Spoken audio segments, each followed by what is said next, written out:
curious to know what Matthew has looked up. Matthew has looked up at the ceiling.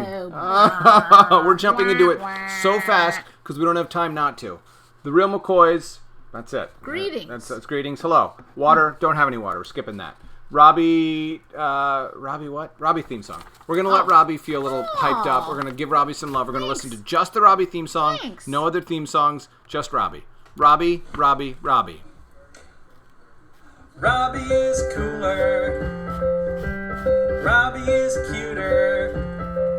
And Robbie's just better than Matthew. Okay, every time I hear that song, I forget how much it's really not the Robbie theme song, it's the anti-Matthew theme song. It's basically put that sucker Matthew in his place, saying as many mean things about him as you can. All about comparisons. Man, there's ways to build yourself up without tearing someone else down, you guys. I'm sorry that we're modeling such bad behavior on this show. But what can I do? I mean, I've got to stoke the ego of my co-host, or she's not going to keep showing up. Exactly. So that's an important lesson of its own. Chocolate cake status report. The last time we saw you, friends, we showed you pieces of chocolate cake. We created two chocolate cakes in a 9x13, two different 9x13 pans. I'm going to do some quick math. I'm going to tell you how many square inches of cake we had. I can't do it in my head. That's not how my head works. 9x13, which is 13 times 9. Can you do that in your head? I can't do that in my head. 9 times 13. 117. 117 times 2 equals 234. And I think those cakes were about 2 inches thick, right? So times 2 equals... All right, we had 468 cubic inches of cake. Yes. And how many cubic inches do you think we have left? Does anybody want to guess? That was 48 hours ago, roughly. That was 72 hours ago. 72 hours ago, So 3 full days ago, no cake left. Cake gone. In fact, last night we dug into the freezer and started eating cake from a previous cake. A different chocolate because cake. we were in such a cake mode. Oh, man. You guys, that cake is gone. That's really... Ooh. I do want to say that I think I ate about a third of an entire cake in one night while I was staying up late. Is that why it went away? I couldn't have believed that the cake was made. Anyway. All right. That's again. So, all right. So we're modeling bad behavior in terms of tearing others down while building yourself up and eating so much cake. Also, half the Taylor ham is gone. 24 ounces of Taylor ham have been eaten. 22 ounces of that by Jasper himself. Yes. Weekly challenge. Wait. Oh, what does that say? Discuss meaning of neologism. One of our viewers... I think her name is how you pronounce it. Neologism? Neologism. And it's you can break that down. Neo means new. Logis means it's about words, right? It's neo... Yes. Yeah. So a neologism is a new word. So I'm going to read you the definition of neologism. Oh, good for you. Our viewer, Jennifer, who watches dutifully and who we appreciate... suggested that we talk about neologisms with you guys. And what is it? Okay, so the dictionary definition that I tried to have on my phone is gone. So basically, I'm going to read to you from What is Neologism. What do the words amazement, cold-blooded, blushing, and gnarled all have in common? They were invented by Shakespeare, and they were once neologisms. What? Neologism is a new word or phrase that is not yet used regularly by most speakers or writers. You have no idea how many words Shakespeare just made up, and they made sense, and we used them. How do they know that he made them up? Because they didn't appear in the wrote them down first. Because they didn't appear in the written record before then, and there are such an astonishing quantity of them. He is a genius mind. He took bits of words that existed, he made new words, and they are now accepted parts of our language. Yes. What did they say before amazing? You are treading into territory that exceeds my current knowledge. All right? So, as I always examples of neologism. So basically, it's a word that someone makes up and becomes it fits so well. Well, like Jaggedy Dancing. That people that's probably going to be named Time Magazine's Word of the Year this year. That's trending on something other than Twitter. So here's an example given by this website. To blutter, BLUTTER. To give a long, rambling speech about uncertainty. To blutter. To blutter. Blutter combines other words like blabber and stutter to create a new word with a new meaning. Oh, is it BLUTTER? Yes. So, see, I thought it was a combination of blood and butter. No, that's disgusting. All right? Which made me think, gross. No. Who came up with that word? Blutter. It wasn't Shakespeare. All right? So it's sarcasm, sarchasm. The gulf between the author of sarcastic wit and the person who doesn't get it is the sarcasm. All right? That's a pun. No. Oh my gosh. Robbie, let me read the website to help the children understand. Not everything you find on a website is true or logical. Jennifer, if you would like to offer any of your favorite neologisms, this week we're going to have a challenge, which is that you guys are going to come up with a neologism. Weekly challenge. For how you feel when you look at something adorable. All right? Oh. What is the feeling of looking at something? Here you go. How do you feel right now looking at Megan? Put that into words. Create a new word that encompasses the feeling of looking at something adorable. Okay? I'm going to do it. Blutter. Robbie's going to do it. Blutter is taken. All right? So how do you feel when you look at something adorable? We'll come up with a new word. We're going to have one prize this week for the best piece of research about adorable animals. Yes. And we're going to have another prize for the best neologism. I'm going to award the prize for the research. Yeah, and I'm going to award the prize. Which... Now we're introducing a whole different type of person who you're going to have to please with your... Jennifer, yes, it's a great for suggesting idea. it. Matthew extols the benefits of repetition. Okay, so... Is that it? I'm going to extol the benefits of repetition. I'm going to try to tell you that sometimes doing something for the second time is a good idea. Oh. All right? Because maybe the first time wasn't there was so good. Some sort of compromised PDF presentation or something like that. And so by doing it a second time, you enjoy it more. You guys, we're going to read you the first chapter of Wonder Undercover again. Yes. In part because we didn't have the PDF last time, and in part because it feels like 3 years ago that we started it, and there's been such a sarcasm between then and now. See how I you used it wrong. I know I did. I used it wrong, but I wanted to get the chasm in there. We're going to start it over, and then every day this week we're going to read you, and we're just going to get some momentum going. So I apologize if you're angry that we're reading it to you again. This is one of those times when you say, sometimes there are benefits to repetition. Matthew just told me, and he's a wise, wise man. So we're going to do this. We're going to do this. We're going to do this, and by Jove, I think you're going to like it. Jove. Do you guys know who Jove is? He's a god, isn't he? Mm-hmm. Yeah, he's a god, Robbie. He's a god. Somebody look up Jove, because I have an idea what I thought he was, and then as soon as I said, You only hear about Jove in the expression by Jove. Yeah. Like, when else do you hear about him? Somebody find out... Is it short for Jehovah? I don't think so. Find out what Jove is. Who's Jove? Somebody find out who Jove is. All right. Chapter 1, Dublinger Discord. The name's Moxie. Moxie McCoy, the world's greatest fourth-grade detective, at your service. Here I am, 20 minutes before school starts, standing behind an extremely large bush. Why? Because Emily Estevez, my very best friend in the whole entire world, asked me to. It's a sneaky place to stand, and I like it. Emily appears with a look that means she either has terrible news or she has recently had too much vinegar. What did you have for breakfast? I ask. Toast and jam. Ugh, what's the bad news? The truth is, I have very good news. But Emily says good the way a doctor says, don't worry, this won't hurt a bit, right before jamming a needle into your arm. Please try to keep an open mind, Emily says. I always do. You sometimes don't. I'm tempted to feel wounded, but since I am talking to Emily, good as cheesecake, pure as water from the door of the refrigerator, I decide to keep an open mind. Emily has never led me astray. I will try. Good. The truth is, I have a case for you, but the name of your new client might surprise you. I have traveled the wide world. I have been to New Jersey, which is to say, nothing surprises me. Emily glances over my shoulder and gives a nod. I turn and see one unlovable Dublinger lurking behind a different bush nearby. The Dublinger twins, Tammy and Tracy, are my sworn enemies. Tracy is the queen of things that are awful and irritating, and Tammy is the jester in her court. At the moment, I can't tell which Dublinger I'm looking at, because they have similar sneers and identical noses, and always wear matching accessories. The Dublinger approaches. I am preparing to say, "Scram!" or "Fiend, begone!" or "Unholy ghoul, go haunt a different bush." But Emily speaks first. Hello, Tammy. Moxie has agreed... Oh, excuse me. It's Emily. Hello, Tammy. Moxie has agreed to hear about your case and to keep an open mind. Hello, Tammy, I say, with about as much pleasure as I might get from kissing a clam. I wonder whether this is the sort of time when it's okay to kick your best friend in the shin. Tammy gnaws at the center of my soul with her beady blue termite eyes. What seems to be the problem? Asks Milton, surprising me a little. If I forgot to mention that my puny little brother Milton has been standing beside me this whole time, it's because he's so short that it almost hurts my neck to look down that far.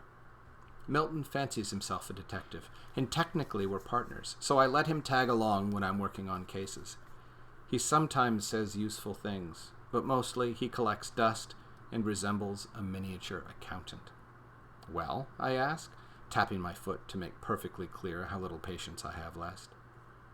It's better if I show you, says Tammy, who looks like she'd rather tickle a triceratops than talk to me. She pulls back her coat and reveals her Wonder Scout's sash. Ugh, I say, before I can stop myself. And then, even though I could definitely stop myself, I say it again. Ugh! The Wonder Scouts is a group of girls who think they are better than every other person on the planet. They wear blue sashes loaded with meaningless badges. They spend at least 2 hours a day combing their hair. They meet 3 times a week to come up with all new ways to be awful. They have always made me think of Annabelle Adams' Girl Detective, Volume 23, Not So Nice Guys, in which a group of seemingly pleasant and charitable citizens turns out to be a renegade band of no-good swindlers who help little old ladies cross the street but then steal their purses and use the money to send fragile toys filled with glitter to unsuspecting toddlers. But despite all that is wrong with the Wonder Scouts, I can't help but be enchanted by Tammy's blue sash. It is a magnificent mosaic of colorful patches, each a delicately embroidered reminder of accomplishment. Matthew, you're going to have to push the button. Oh? Because I have to go get the cream off of the porch. Okay. So, says Milton, trying to get us back on track, what seems to be the problem? Tammy Dublinger points to the empty spot on her sash, the Master Baker badge. It's the last one I need to become the first Wonder Scout to get all 20 badges, and I can't seem to do it. Nobody's perfect, says Milton in a comforting way. I am, says Tammy in an irritating way. Apparently not, I say, looking at Tammy the way you look at a swarm of gnats before pulling out your bug spray. Maybe not perfect, but I absolutely know how to mix up the perfect meringue. And yet every time I've tried during a badge challenge, something has gone mysteriously wrong. Do you want us to teach you how to make meringue? Asks Milton. I might be able to find a recipe online. No, says Tammy. I make perfect meringue at home. The only thing standing between me and the Master Baker badge is Tracy. I know she is sabotaging me. I just don't know how. Suddenly, this case has my undivided attention. If Tammy is a rainy day that ruins your picnic, Tracy is a full-blown hurricane that flattens your pony-themed birthday party. One Dublinger hiring me to bring about the downfall of the other. This is the most wonderful thing since the invention of the book. I got my 19th badge a month ago. At that point, Tracy only had 14. Now she has 19 badges too. Now she could become the first Wonder Scout to get all 20 badges, which would be unacceptable. Tammy is getting pretty worked up. It's really kind of wonderful.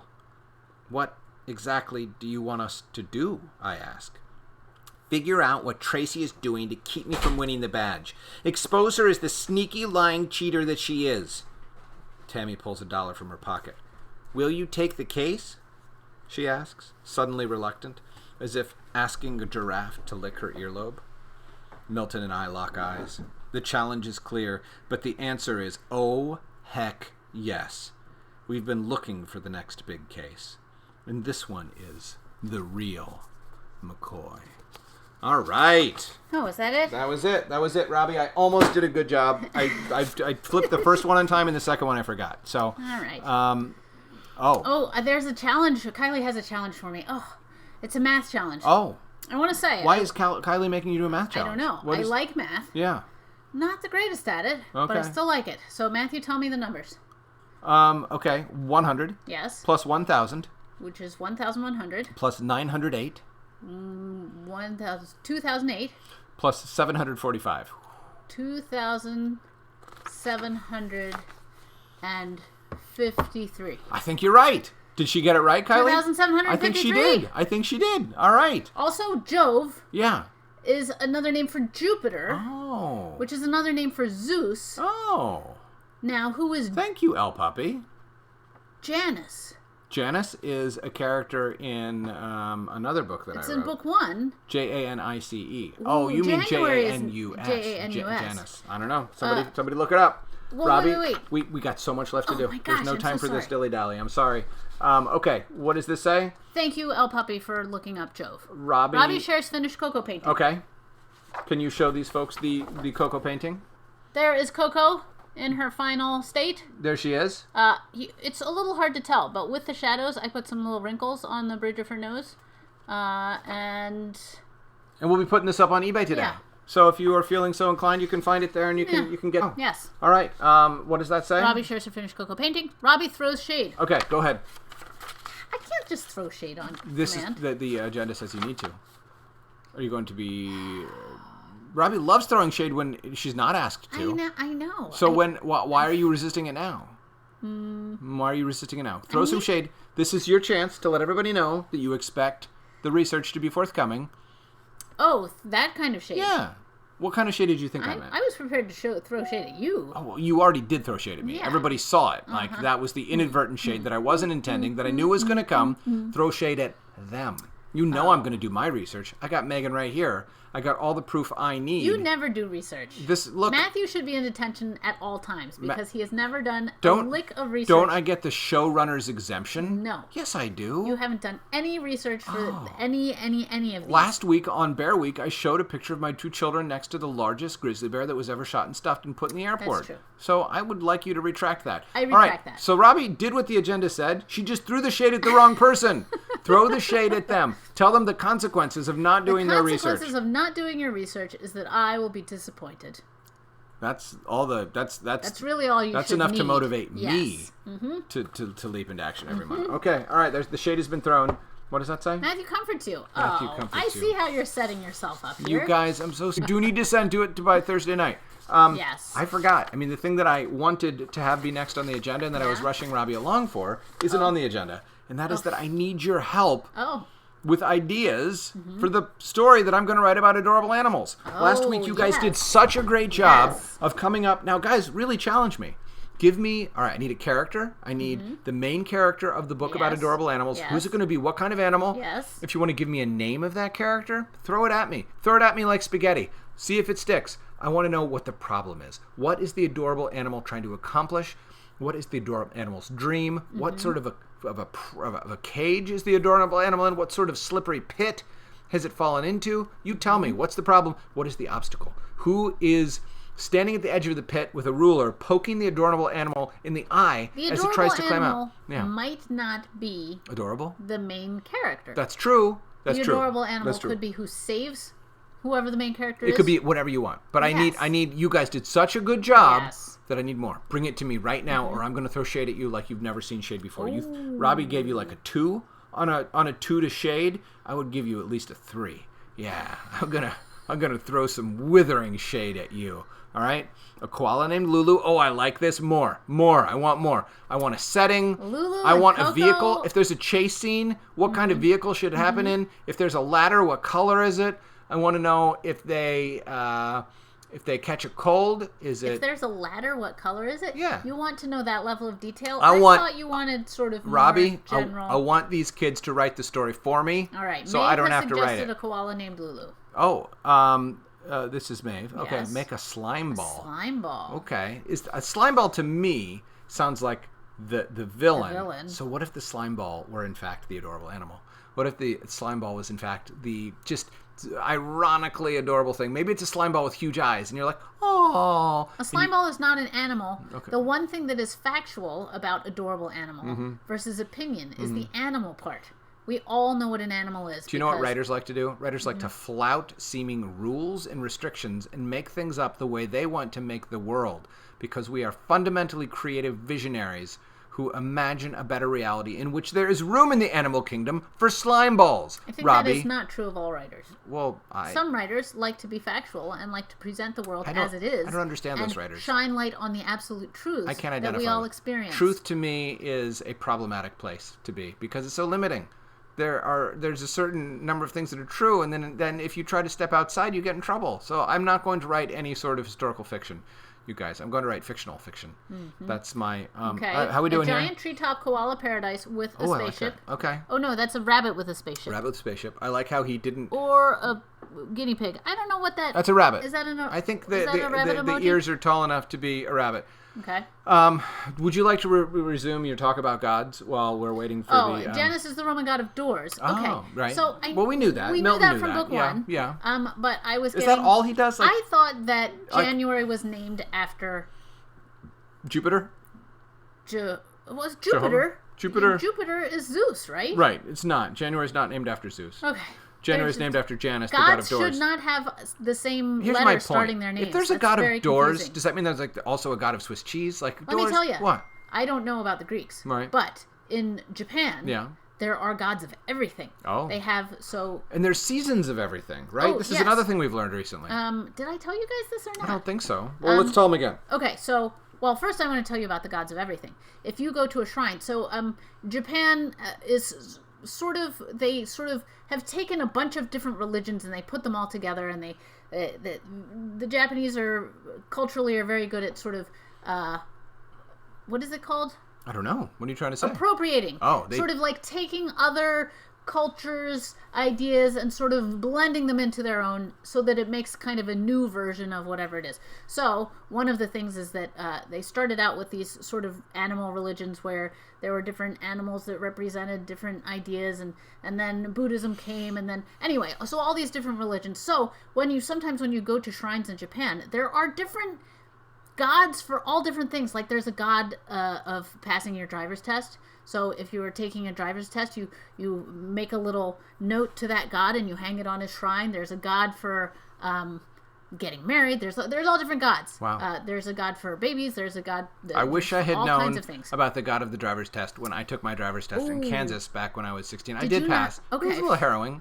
It was a little nerve-wracking. If I could have had a god... Was it harrowing for you or for the person who was riding in the car with you? All of us. I would like to say that Abby has offered her hybrid name for Robbie and Matthew. It's Robbie Love Matthew. Oh. Well, Robbie loves that. Robbie Love Matthew. You do, don't you? I do love Matthew. It's one of your... I don't like to admit it. It's one of your most baffling qualities. It is. Right? It is. It baffles even me. What? No, I'm all right. You are the best. It's good to spend time with me. Robbie Love Matthew, then with a heart emoji afterwards. I think that's even better. Mm-hmm. I wonder if they'll start allowing emojis to be on...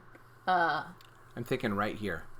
An indelible tattoo. Robbie Love Matthew, heart emoji. I was going to say... And then we could give Abby credit. We should give her a byline. I wonder if they'll let you put emojis on birth certificates pretty soon. Oh my gosh. No, somebody recently wanted to give their child a name that was a series of numbers and symbols. And they were not allowed to. That was Elon Musk. Was it Elon Musk? Yeah. I think he was allowed to. They shot him. No, they denied. Did? Yeah, because yeah. Did you know in some countries they will not let you name your child any name? There's like a catalog of names you can choose from. What's one of the countries that's true of? I feel like Japan might be one. Okay, all right, because they don't want you breaking down the social order. Yeah. All right, so friends. Yes. Okay. I want you to keep coming up. Is there a god of video games? Yes, his name is Kato. There is a god of cheese making and beekeeping. Nice. Okay, thank you, Becky, for that information. Okay, the slime ball. Hold on. The slime ball is a really cute slime ball. I told you. Who tricks people into giving it their most prized thing, and then he takes it. I like this. Thank you for giving me a really solid start on the story, Puppy. That's exactly the kind of input that's most useful. You posited a character and also a mythology. Okay, that's fine. We should do a mythology week. There's so many different kinds of mythologies. Talking about mythology and religion. Simon is studying religion in history class. Nice. Is there a god of video games? I bet there is. His name is Kato. Yeah. All right, you guys. It has come to the time when we talk jokes. All right. Okay. All right. I want to, because we're always getting to the jokes too late. Yes. We're rushing the jokes, yes. But I would like to summarize. Mm-hmm. There's a challenge of the week to come up with a neologism, yes. a new word that is how you feel when you look at something really adorable, animal. Or anything really adorable. Oh. Okay, just Could like be a baby. You see something adorable, you're like, oh, could be El Puppy's new nephew, Flustermaginilidond. If that's it, I don't think that's it. That's not going to win. But if you want it to be that... Wait. I need to write that down. That might be a winner. I don't you know. already changed it. I don't even know if I could. could. Flustermagilitant the first time. I am iterating and innovating. As we speak. Yes. Okay. You can't expect me to get it right the first time. Yes. All right. Do we have... That was your recap. Okay. Just the one item. Research. Neologism. Bring it over. Research Or get on in adorable big animals. trouble with Robbie. Tomorrow, Real McCoy's Volume 3, Chapter 2. Chapter 2. And I will read you the story that we wrote together and that El Papi got off to a rousing About start. Slime Ball. Yeah. Named Lulu? I don't know. We'll see what it is. Don't fence me in. I'm just getting started. I was going to say there were other suggestions. There were. Other than El Papi's.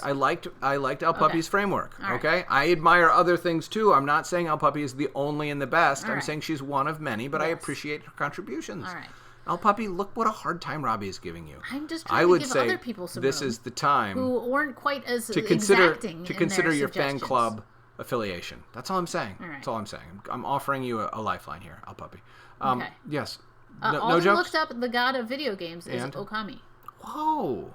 That sort of sounds like Kami Kato. means god, I think. Kami-sama. Okay. I don't know. All right. All right. What does a witch use to do her hair? To do her hair? Mm-hmm. A hairbrush. No. Do her hair? What do you mean to do her hair? When you do your hair. A brouhaha? No. Witch's brew? No. A cauldron of product. You were closer at the first A one. broomstick. No. A brush. What? No. What? Scare spray. Scare spray. But you could have said scare brush. I would have taken that as an answer too. I like it. Yes. Okay. What fruit do scarecrows love the most? What fruit do scarecrows love the most? Tomato, apple, pears, watermelon, raspberries. I don't know. What do I like? Strawberries! Oh, very good! Strawberries. All right, good. That's it. That's it. All right. That's it for jokes. You know what? We left lots of room for jokes. We can't take El Puppy for granted and her joke providing. Wait. What? Abby has one. All right, Abby. What do you eat lunch or dinner? And I am named from a seed. What do you eat? Lunch. What do you eat for lunch or dinner? And is named for a seed? Watermelon? I don't know. What's the answer? Maybe we'll be able to figure it out from the answer. A salad. What do you eat lunch and dinner? And I am named. I don't think I understood the question. I'm sorry, Abby. We don't quite understand. All right. Well, thank you. Thank you for your joke. I think it's probably our shortcoming in not being able to understand it. You got anything else for us, you guys? Got any closing? We might actually end on time today. What? Yeah. I'm so disappointed. Yeah. Yeah, Abby, I'm not sure that I understand your riddle. What do you eat lunch or dinner? Okay. And I am named from a seed. We will give Abby a chance to perhaps revisit that tomorrow if there's more that she wants to add to it. Okay? Well, she had asked for us to read her riddle. Okay. So we're just living in the in-between time from when we say things to when you are able to hear them and respond to there's them. a little bit of a lag. There's a little bit of a lag. Kato does play a lot of video games. Yeah. He does, and he's very good at it. He makes his father feel inadequate, just like Robbie makes his father feel inadequate. That's not true. It's that's a not totally true. different way that's that not, I make you feel inadequate. That's right. We have different ways of making Matthew feel. That's not true. You guys, my self-confidence is soaring. That's true.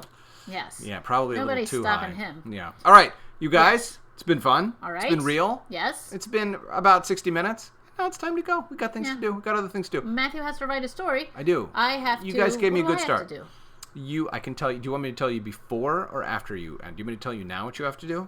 I have to draw an adorable animal. You have to draw an adorable animal. But I don't know what it is yet. You don't draw the adorable animal until tomorrow. Okay. Today, Yes. I gave Robbie a reading assignment last night. She's about halfway done with it.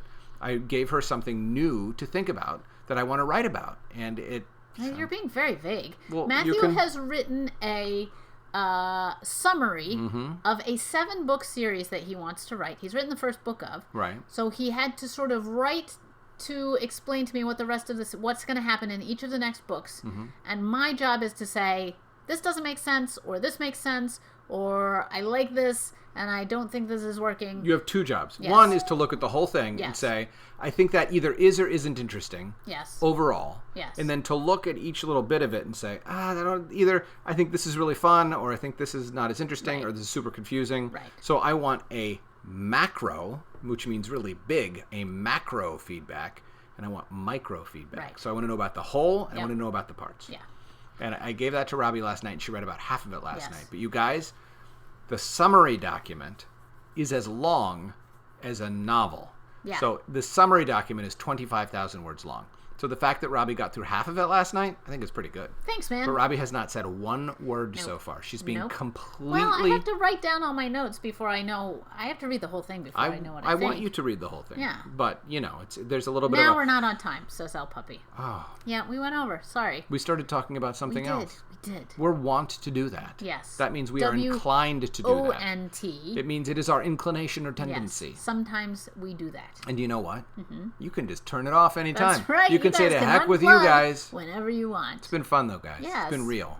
And maybe tomorrow we'll have an update on what Robbie thinks. Yes, I'll tell you how many red markup marks I made. It's possible that I will be weeping uncontrollably because I will have because said, my years of work will have been stepped on. Is it years? Oh my it's gosh! Years, I started working on this when Alden was 2.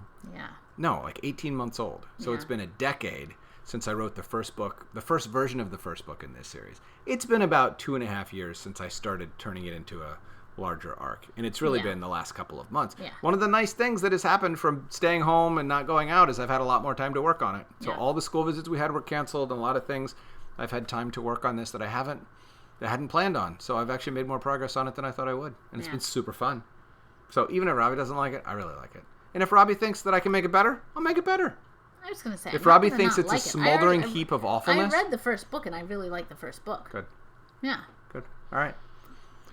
2:03, guys. Yeah. Sorry, 3 minutes everyone. of your life you'll never Everybody's get back. Cracking Although the whip. nobody left. Nobody left over the last 3 minutes. Well, yeah. just wait. All right. Okay. We're going to leave. We're going to go. You guys can stay here. Sorry, I guess. friends. Oh, look, Alden is snap, snippeting, snap. I think she wants us to get off so she can get on the internet. So she can go start playing video games. All right. Goodbye, friends. All right. Bye, everyone. Bye. We'll see you later. tomorrow.